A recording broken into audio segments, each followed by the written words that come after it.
If you can do it, you get $300 million. But if you fail,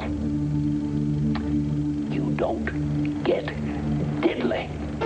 That's Richard Pryor's Delightful Problem in Brewster's Millions, a remake of the classic 1914 story, one of 4 new movies we'll be reviewing this week on At the Movies, the movie review program. He's been poor, now he's rich.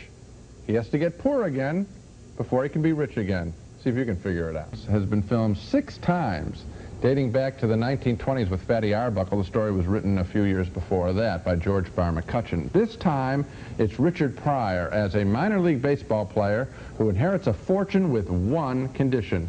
He must first spend $30 million in just 1 month without acquiring any assets, without giving it away, without gambling it away. And if he can spend all that money that quickly, then he'll receive an even larger fortune from his wacky great uncle, $300 million. Sounds interesting. And as soon as Richard Pryor sees the $30 million he must give away, and he knows that this whole wild thing is for real, he begins hiring people for exorbitant salaries to work for him, including his best buddy on his baseball team, John Candy, and now they are going to hire someone else.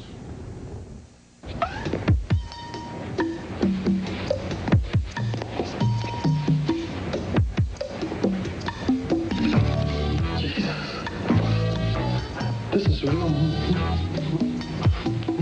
money. Well, we're going to have a lot of fun with this kind of money. This is the real deal. It is indeed, Mr. Brewster. Now, let's not be rash with our newfound money. Right. Jake, I'd like to hire you as my official photographer. Salary $10,000 a week. $10,000 a week? This guy's a jerk, Ronnie. Shut up, I accept. What do you need a guy like this around for? Not bad for a guy who didn't finish his first year of college, wouldn't you say? Oh, you're doing great, but I don't think you inherited me with your money, Mr. Brewster. In addition to the salary, some of the money goes for clothes for Richard Pryor and for John Candy. Hey, pal, get a load of this. Get a load? Huh? What do you think? I found it all in one shop, from the shoes all the way up to this. This was made for Johnny Bench. He didn't pick up, so they gave it to me. A catcher's mask. Oh, money, I can't thank you enough. It's, what do you think? Huh? Hey, they just made that for you? Yeah. Wow. Honest? Honest. Too conservative for me.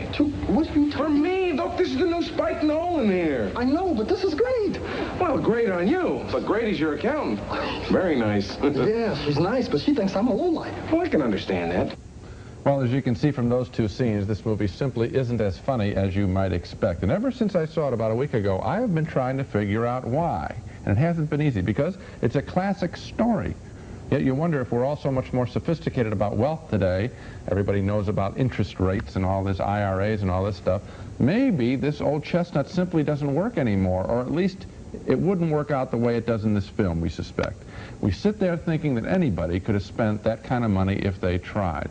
And then there's the problem with Richard Pryor, who seems to have great difficulty inhabiting characters other than his own hot nightclub persona. Frankly, Eddie Murphy did a better job recently in a similar version of a rags to riches story called Trading Places. Remember, he was poor, then he got rich, he didn't believe that he could be really rich, then he was rich, then he acted like he was rich. Richard Pryor just isn't as alive as Eddie Murphy was in that film. And then there's John Candy, who's almost too alive here, reduced to playing just another silly fat guy. It's too bad. This movie, with this cast and this basic story, should have been a winner. It doesn't work. You know, I was asking myself the same question. Why isn't it funnier? And I think I have an answer. At least I have an answer for myself. It doesn't have the twist. It doesn't have the extra level. The premise is set up. He's got to spend the money. Right. The movie is about him spending the money. Right.